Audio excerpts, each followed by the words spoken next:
To quickly create a countdown timer that you can use in your website or your video project, let's pick a video document type and pick this one, 1920 by 1080p.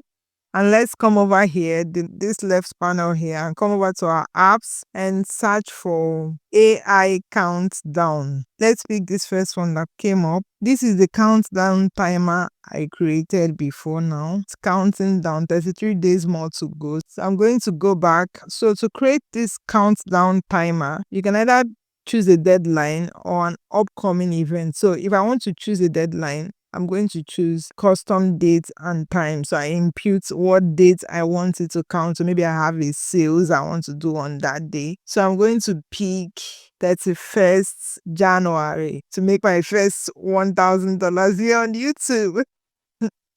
And you choose the time when you want this timer to stop. Let's choose 9 a.m. in the morning that day. Yes, I should have made my first $1,000 here on YouTube. You should look out time for each timer. You can choose to toggle this off and it's choosing a time for you, but I'm going to leave it to show lookout time, which is my time here in Lagos. They usually give you 2 credits. If you want more credit to create more timers, you have to pay them.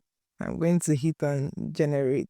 So it has started counting my deadline. Like this video if you got value from it and subscribe to the channel for more videos like this. Do have a good one.